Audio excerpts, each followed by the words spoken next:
19h45 à la télévision Labari. Messieurs, dames, bonsoir et bienvenue à cette nouvelle session d'information du vendredi 22 janvier 2021. Le Niger est classé 11e en Afrique en termes de croissance économique prévue en 2021 selon la Banque mondiale. Plusieurs raisons expliquent ces projections selon l'économiste Soli Abdoulaye dans ce reportage signé Ariette Salah et Chebou Guissou.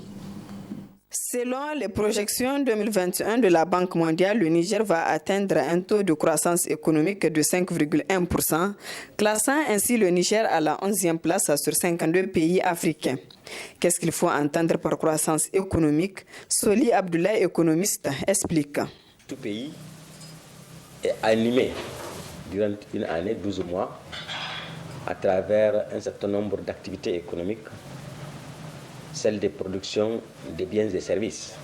On calcule selon l'approche ce qu'on appelle le produit national brut ou le produit intérieur brut. Dans l'un ou dans l'autre des cas, c'est la richesse que le pays produit de façon intérieure pendant une année, c'est-à-dire l'augmentation de la richesse. Si on prend deux indicatifs de temps, donc au temps T0 et au temps T1, donc entre ces deux temps, le pays va produire. Donc on va voir entre T0 et T1 quelle est l'augmentation qu'il y a eu en termes de production, quantifiable sous forme monétaire. Ça, c'est le produit intérieur brut. Maintenant, le produit national brut, au-delà de l'approche donc interne, donc de la production interne des biens et services que le pays a eu à faire, maintenant on engrange avec l'extérieur, c'est-à-dire les échanges commerciaux que le pays a eu à faire entre lui et les autres pays du monde. Plusieurs paramètres justifient ces projections 2021 de la Banque mondiale qui classe le Niger en bonne place. Le Niger, vous savez, c'est un pays qui est exportateur de l'uranium, du pétrole, du bétail, de certaines céréales avec nos voisins. Nous savons qu'il y a 2 ans de cela, il y a eu une projection que le Niger va connaître le triplement de sa production pétrolière à partir de 2021, je crois, parce que la production qui va tripler, on va construire un oléoduc qui va quitter le site de production et atteindre le Bénin, donc le port de Cotonou, pour être exporté. Et c'est partant de ces projections que la Banque mondiale estime que si cela se réalise, naturellement le Niger va connaître plus d'entrées d'argent.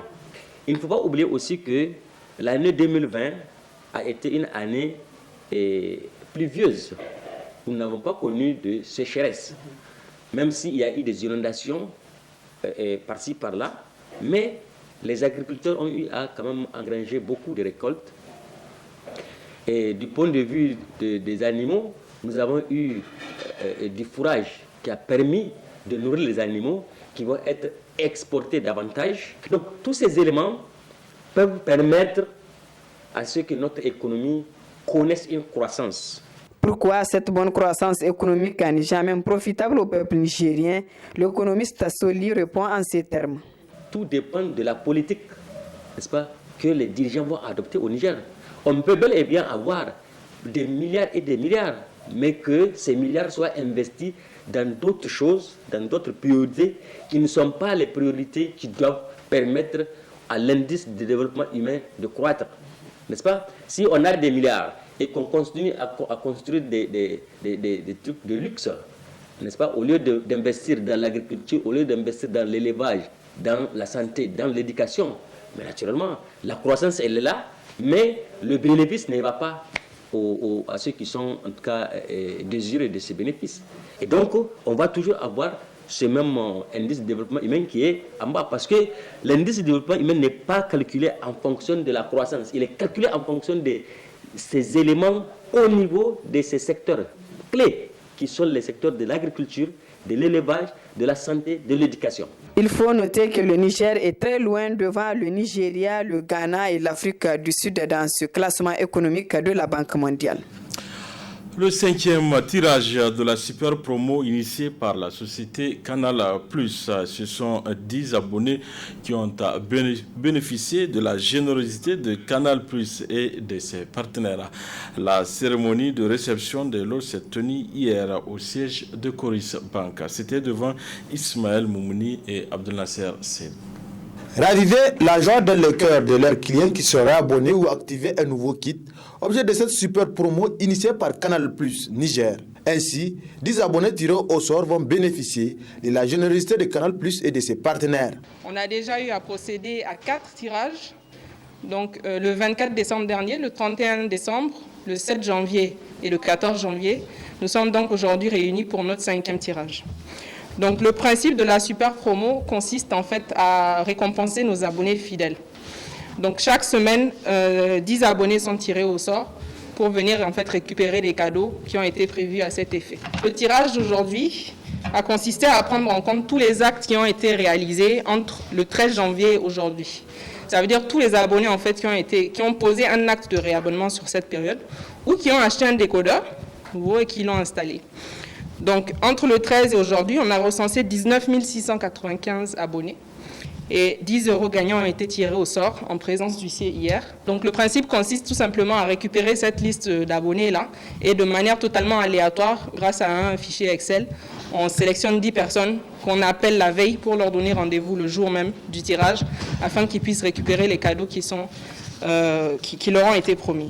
C'est en présence d'un huissier de justice que les abonnés ont tiré au sort leurs cadeaux. Une joie pour les récipiendaires. Je suis content d'avoir pu remporter ces prix de 200 000 francs.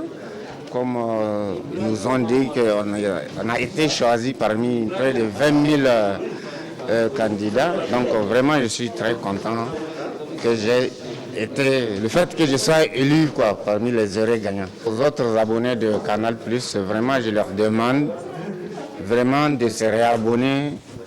Comme Canal+ demande que les gens se réabonnent chaque fois avant la date limite. Et là, vraiment, ils seront sélectionnés. Une télé, TV écran 43. Donc vraiment, j'encourage les gens à se réabonner davantage ou qu'ils activent leur nouveau kit pour qu'ils puissent gagner davantage aussi dans le prochain tirage. C'est un sentiment de satisfaction, de joie qui m'anime aujourd'hui.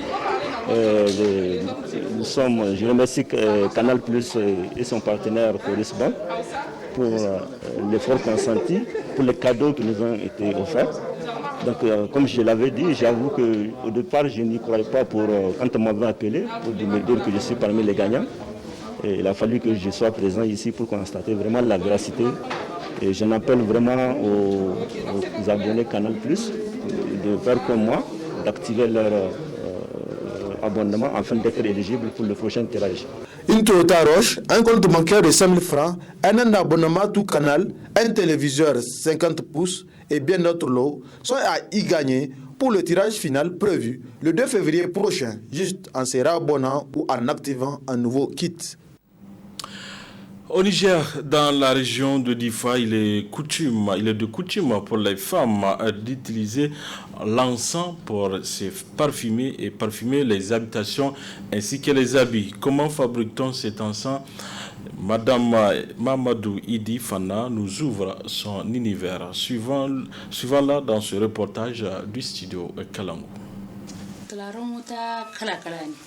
yanzu wanda ko isko ne ina yi al'ut ne ko isko ne ina yi shi al'ut ana yin shi tun wajen farawa akwai wanda ake sa mishi sukari akwai wanda ba a sa mishi sukari wannan ba a sa mishi sukari ba ana neman kayan haɗin su kaman su luban su jawi su hawi su musk su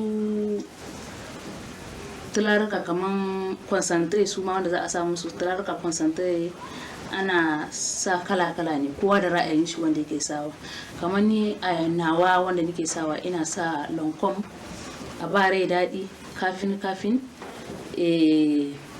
da sauransu ƙananan kuma kwalabe ana zubin na tulare don saboda yau inda aka ce gaɓoɓi na jikin ɗan adam akwai inda suke wari, kamar gaɓoɓin ɗan adam 7 ɗin nan duka suna wari.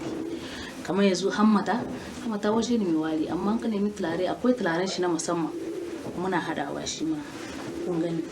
Mararraba na tsakanin ƙahuwan mace da yake ana ce muna mu ringa sa tularen wuta ƙarƙashin zani, ba wai yana nihin ko mallaka bane ko magani ne, a wannan wari na tsakanin gaba na mace shine ake so huta. Muna ganin tsadan komi yau, ko robobi na sawa wannan kudin shi ya karu, komi kudin shi ya karu, to in muka zo sai da mutane in muka kara musu kudin su gani, shine dai ai matsalar da muke cikin shi. Amma ba haka ba, lema ce premier muna samun su. Yau ana so mace jikin ki tulare, ɗakin ki tulare, kai ban ɗaki ma da tulare yana da amfani. Namiji ba zai raina ka ba, mace ƴar ki ba za ta raina ki ba, balle mu wajen mu ya zama gado, tulare dai tulare.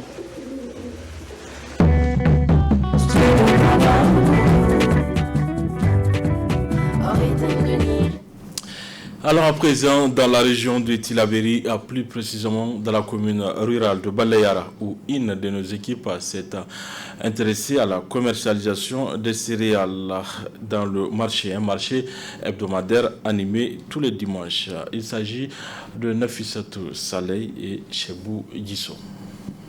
Balayara, cette localité à environ 100 km de Niamey sur la route Filingi, dispose d'un grand marché hebdomadaire.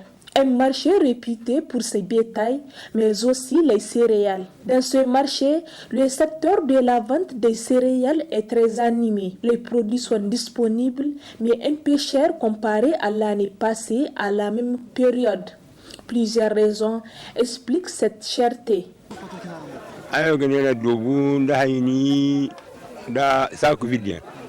To shi kita da Nigeria ba wani kan su kino Benin kino Côte d'Ivoire ne o Mali nan ka ga funu hayno ne hayno gono amma cada ne yo shi kala lamba ta kin. Je vends du mil et il est importé du Nigeria, Bénin et même du Mali.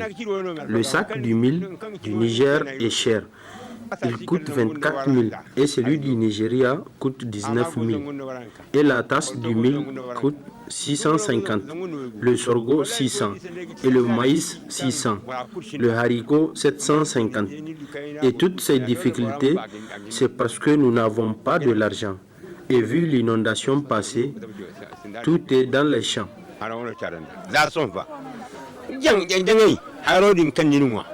Kan harbo madin almon labo ana anta so kursara on kan rigi gomnati ga ko mo kan mo sam mo duri se ga kisene dadi hine labo ane ga lamman kine waya.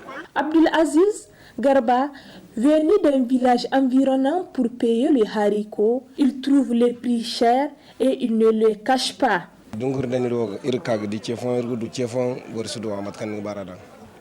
Je suis venu chercher du haricot et parfois on ne le trouve même pas sur le marché. Comme aujourd'hui, le haricot n'est même pas disponible. Je cherche un sac et le sac coûte jusqu'à 30 000 et chez d'autres 25 000. Et le demi-sac coûte 15 000, voire 16 000. Ce marché qui s'anime tous les dimanches est approvisionné en céréales produites au Niger et celles importées du Nigeria. Un mot de culture dans cette édition et c'est pour parler de Maman Sani Abdoulaye. Qui est cet homme et qu'est-ce qu'il représente pour la jeunesse nigérienne suivant ces dossiers de Nafissatou Yahya et Chebou Gisso. Très bonne réception à vous.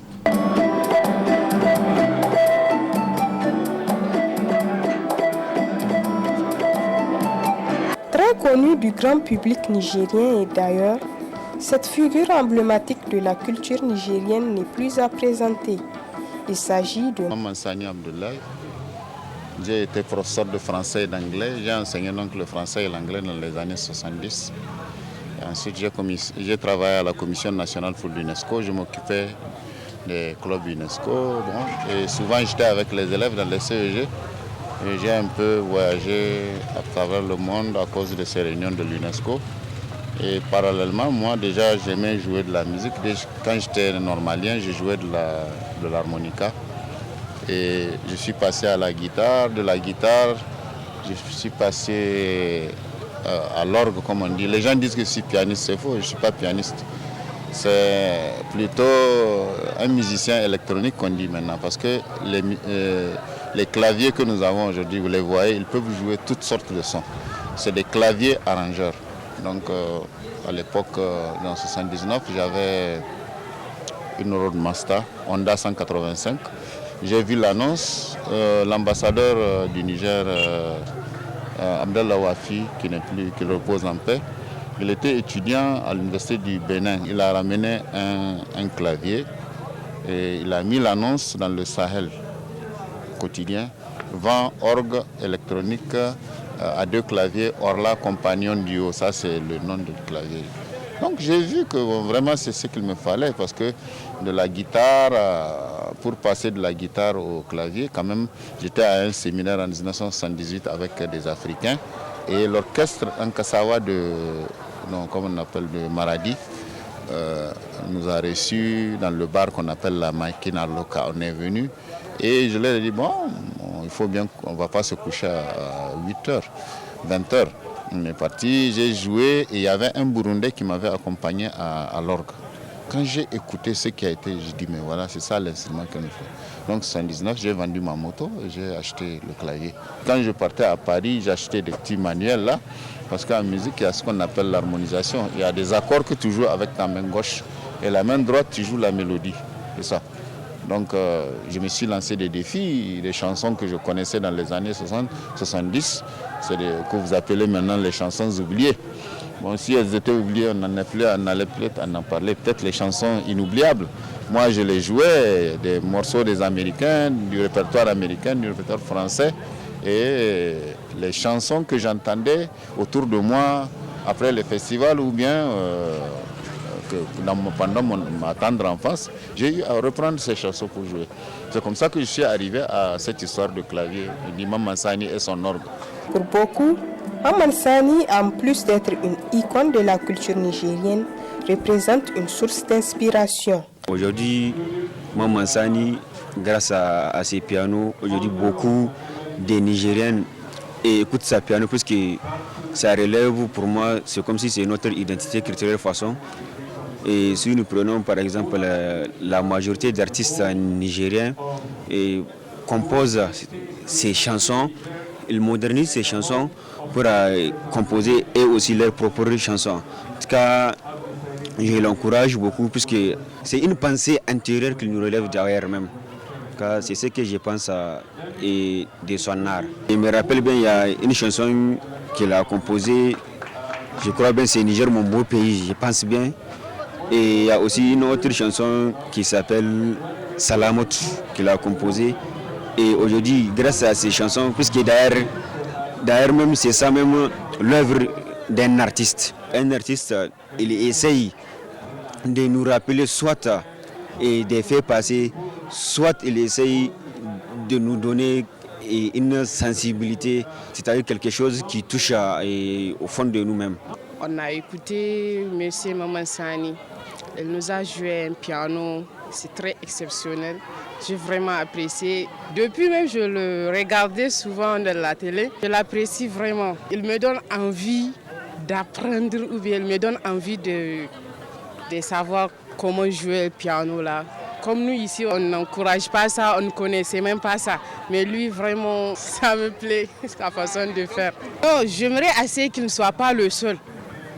Il devrait, je ne sais pas, il a fait ça ou bien il n'a même pas fait ça. Il devrait apprendre à d'autres personnes d'être comme lui. Parce qu'avec l'âge, on est tous sur la route de partir, mais lui, il est un peu vieux. Donc, il doit avoir une personne qui doit le remplacer, qui doit être même plus meilleur que lui. Face à la préoccupation de ces jeunes, Maman Sani répond. Bon, la relève, vous savez, c'est délicat. Hein? Les musiciens sont castés chez nous. Quand quelqu'un dit qu'il joue de la musique, on pense qu'il est d'origine de griot. Non, c'est pas ça.